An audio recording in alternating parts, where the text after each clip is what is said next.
stories across the globe to stories here at home. This is the National News Broadcast. A very good evening to you. I'm Sharika Tahir. Good evening, I'm Stefan Dialwis. We move on to those and other stories in detail now. A look at local news first.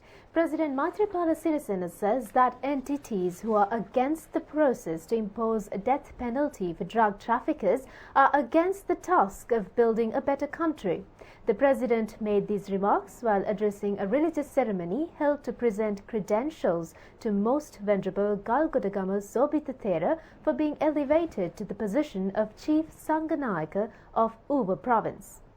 The ceremony was held at the Bandarawala Urban Council Auditorium. The new title of Chief Sanganayaka was vested upon Most Venerable Galgodagama Sobhita Thera, who was elevated to the position of Chief Sanganayaka of Uva Province in an appreciation for his immense contributions made to the Buddha Sasana and for the greater society. The new Chief Sanganayaka of Uva Province received the Vijinipatha from the President.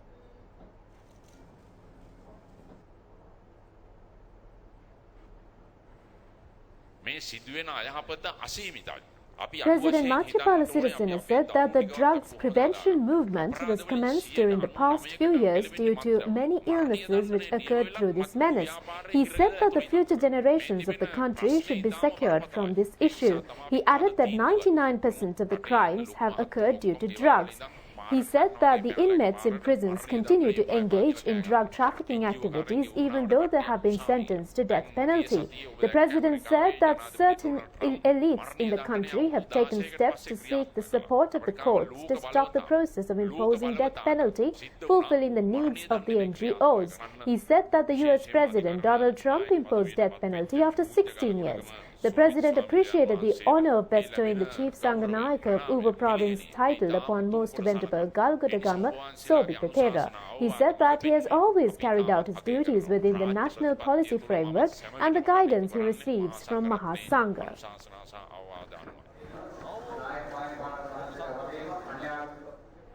Meanwhile, the newly built two-storied classroom building of Tamil College in Haputale, Thotalagala was declared open today under the patronage of President Maithripala Sirisena. The building was constructed at a cost of 9 million rupees. The president said that the government has taken measures to provide necessary facilities for the schools in all the provinces with the aim to ensure equal educational rights for all students.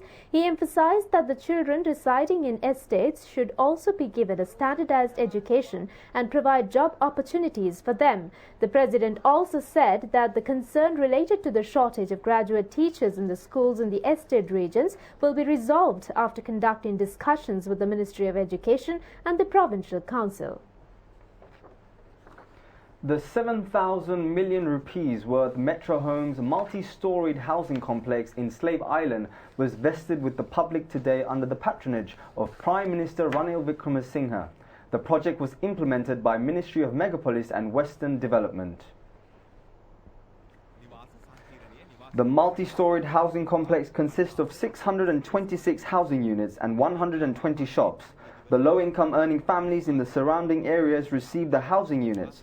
The main objectives of the project were to develop the area as a commercially valued area and to improve the livelihood of the residents of the area.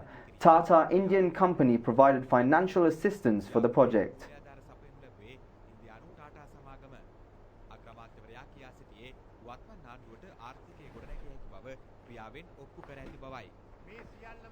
Is one part of a larger picture of developing Sri Lanka, of putting in the infrastructure, which we have done in the last 5 years, and now we are ready with the development of education, development of health, development of our physical infrastructure, now to ensure and promote more and more foreign investment into Sri Lanka.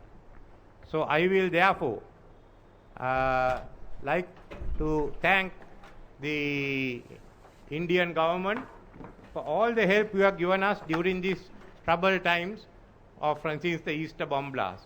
The visit of Honorable Prime Minister Honorable Narendra Modi gave us a lot of confidence and gave us a boost.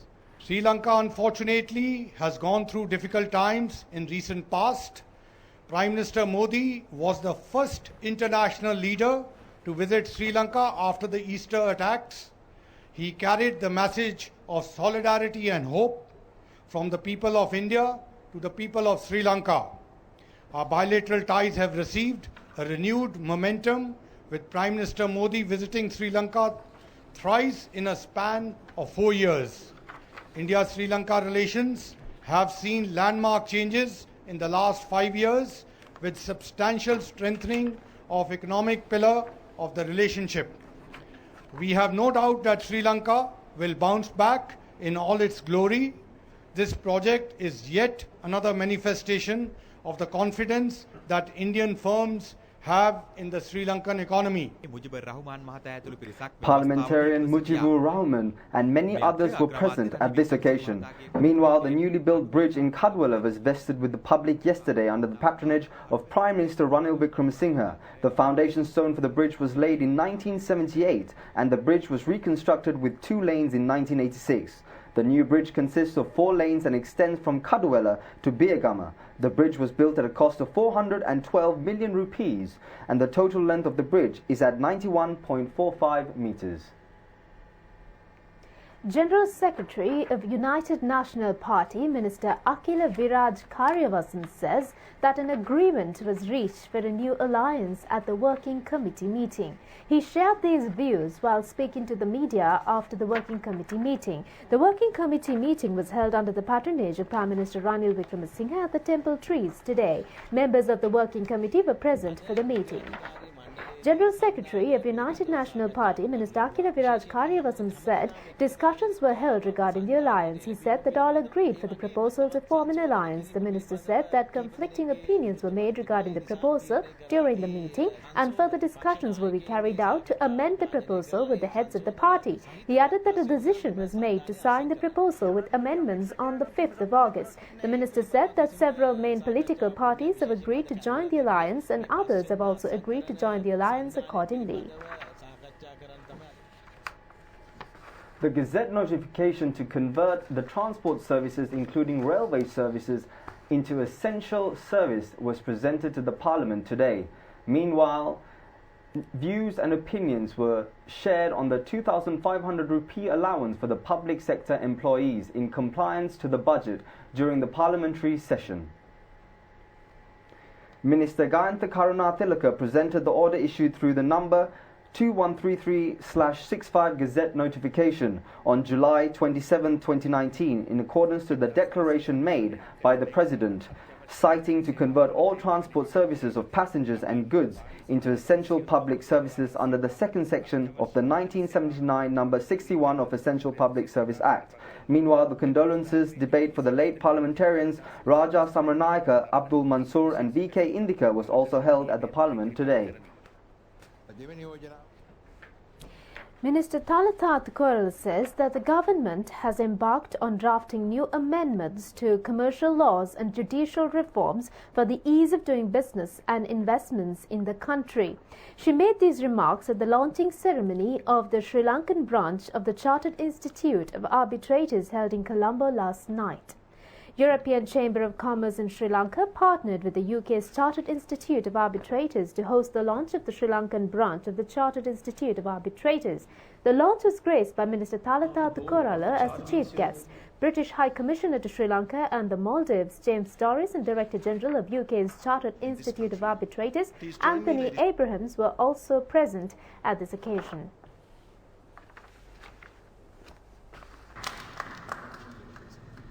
His Excellency Celebrates the 40th branch. Since taking office in 2015, development of trade and commerce has been one of the main objectives of our government. We have not only undertaken many endeavours for the furtherance of trade and commerce, but have also made it a priority to welcome all opportunities to expand and diversify our economy. Although Sri Lanka's ranking in the global index of ease of doing business has always been poor, in 2019 it has moved 11 notches. This is a sign that the country is improving in terms of attracting more investors, business, and building new trade relations. The present government has duly recognized the need to overcome existing deficiencies of the laws. while being conscious about the need to improve the ease of doing business. We have embarked upon drafting new legislation to fill the gaps in the existing commercial laws. A few laws have already been passed and several others are in the pipeline. In terms of judicial reforms, more courts have been established, more judges have been appointed, and facilities in the existing courts have been improved in order to eventually make the justice system work more efficiently. The ultimate goal of these reforms is to make Sri Lanka more attractive for doing business and investment. As I say, alternative dispute resolution matters. It's there to help people and organisations avoid, manage and resolve conflict. When it's working well, it provides quick, confidential and cost-effective methods of dispute resolution and dispute avoidance for civil and commercial cases. No country's court systems or procedures will ever be perfect. Meanwhile, choice will almost always be a good thing. Alternative dispute resolution is a vital component of any well-functioning justice system. I share your hope too that in turn this will help the country to achieve its goals of becoming a more attractive and easier place to do business, more successful at attracting investment, and give it fairer, faster, better value dispute avoidance and dispute resolution mechanisms. Minister Sajid Premadasa openly stated that he is ready to take over the duty of the country during the United National Party Working Committee meeting today. He emphasised that he will fulfil the duty to further strengthen the future of the fellow countrymen towards prosperity without a fear. The minister made these remarks while taking part in the ceremony to vest the newly built Senpati Nandi Mitragama Udagammanaya in Hambantota with the public today. Minister Sajid Premadasa openly stated that he is ready to take over the duty of the country during the United National Party Working Committee meeting today. He said that he has already embarked on the duty to build the country and strengthen the people of the country. He said that the presidential opponent is not the challenge but to eradicate the poverty in the country. He said that he is prepared to face any challenge amid numerous obstacles which are in his path. He pledged that he is ready to take the responsibility of each family in this country.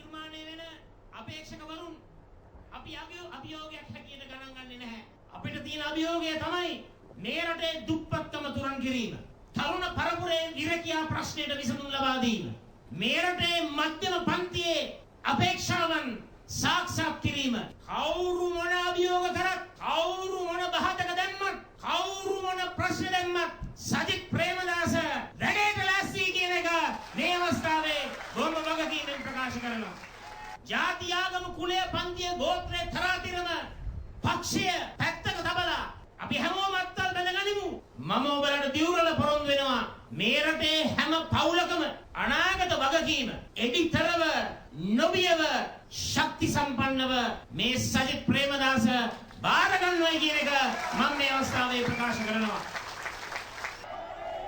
This is the 229th model village built under the Samata Sevana Yalipibidana Udagammana project. This village consists of 39 housing units. 33.3 million rupees worth of funds have been utilised for the construction of the model village. Many welfare projects were organised in line with the ceremony.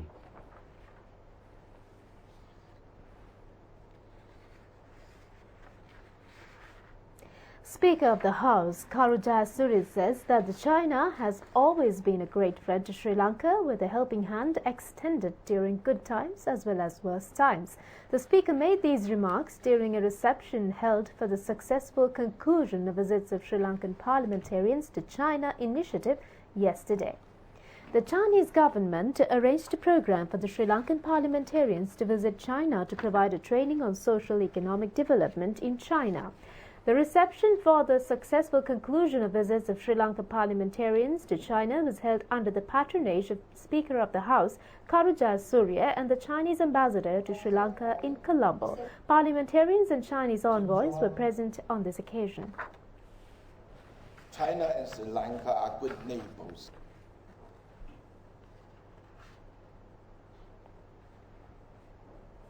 About the long friendship between our two going back to thousands of years.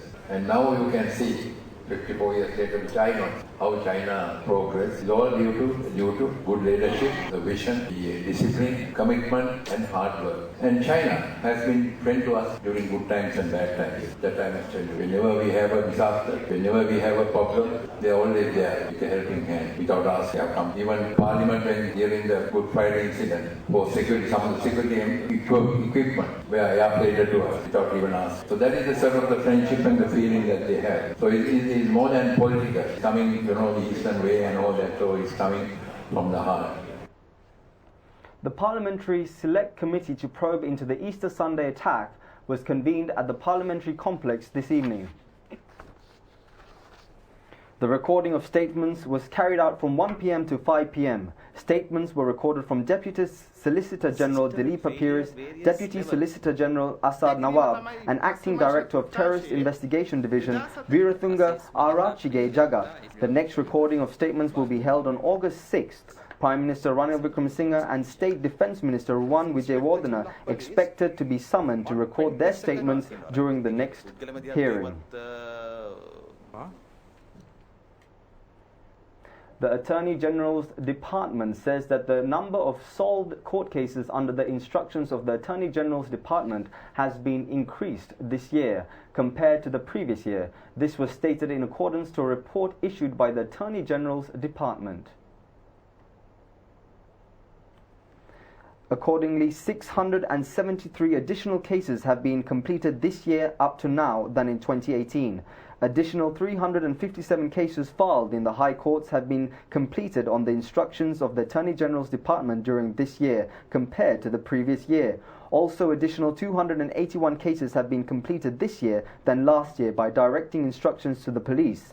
35 additional cases have been solved this year by providing other instructions and releases than the previous year. According to the Attorney General's Department statistics, 3,113 child abuse cases have been solved with the instructions directed through the department.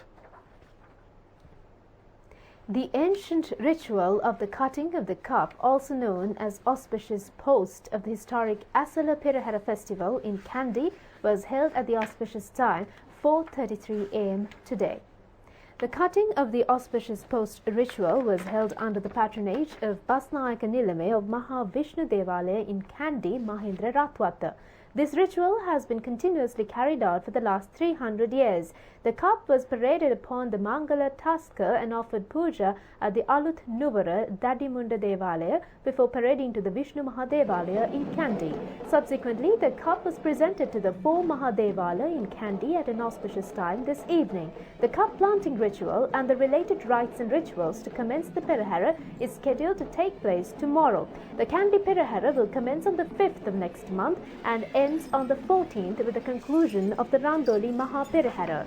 Diyavadana Nilame of the Sri Dalada Maligava Pradeep Nilanga Dayala said at a media briefing in Colombo yesterday, necessary security for the Asala festival has been ensured. The cup planting ritual will take place at the auspicious times of 5:10 a.m. tomorrow morning. The Kumbal Perahera will enter the Dalada street from the main entrance of the Sri Dalada Maligava on the 5th of next month. The Kumbal Perahera will be conducted till the 9th. The first Randoli Perahera will parade the streets on the 10th. The final Randoli Perahera will commence at the auspicious time of 8:05 p.m. on the 14th. The Asala Perahera festival comes to an end with a water cutting ceremony the following morning and the day Perahera on the same day. 60 elephants are scheduled to take part in this year's Perahera. Tasker Indra Raja will carry the casket bearing the sacred relics.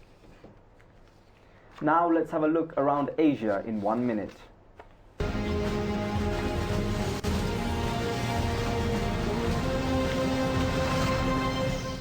South Korean Foreign Minister Kang Kyung-hwa expressed concerns on the recent trade tensions with major trading partners during a meeting with her counterparts of Association for Southeast Asian Nations in Bangkok today.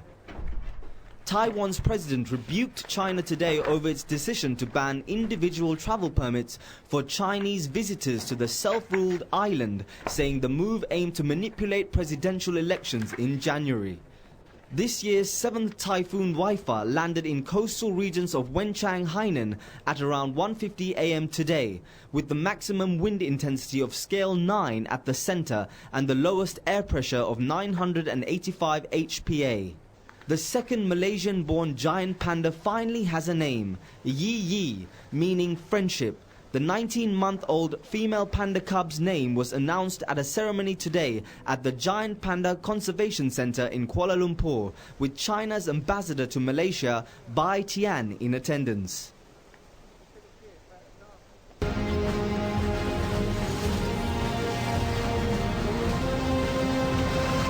British High Commissioner to Sri Lanka and Ambassador to Maldives, James Torres, visited the Sri Dalada Maligava in Kandy today.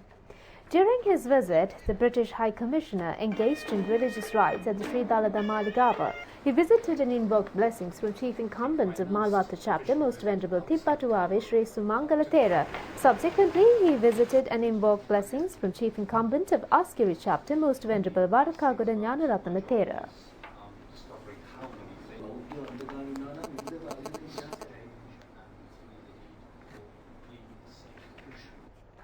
Sri Lanka Examination Department says that the schools will be closed partially and completely for evaluation purposes of the GCE Advanced Level and Grade 5 Scholarship examinations.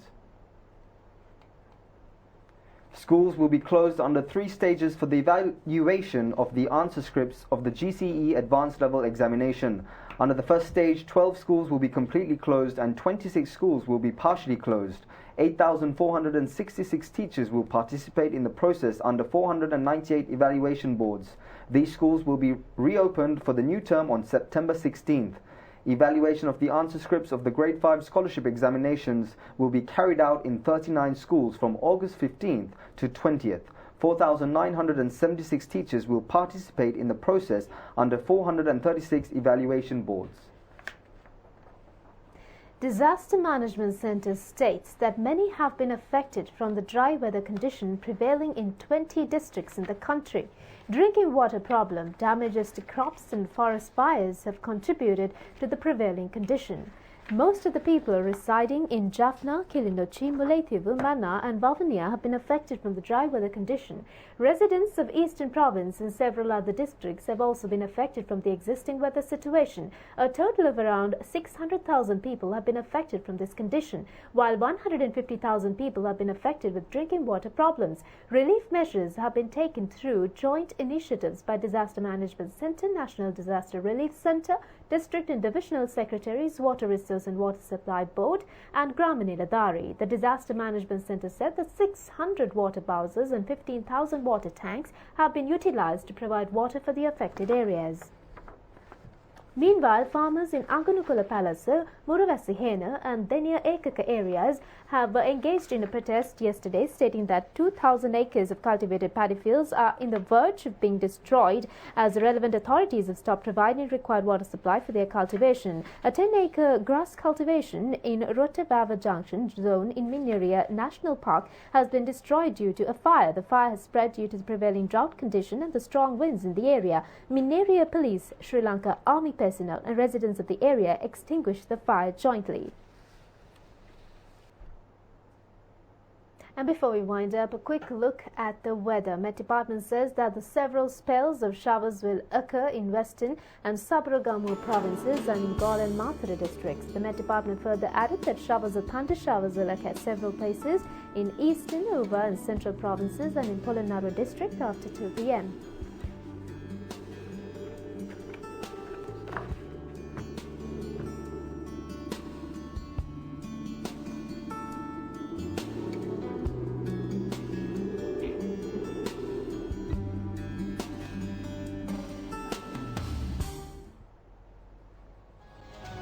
That's it for the news this evening. Have a good night. Have a pleasant night.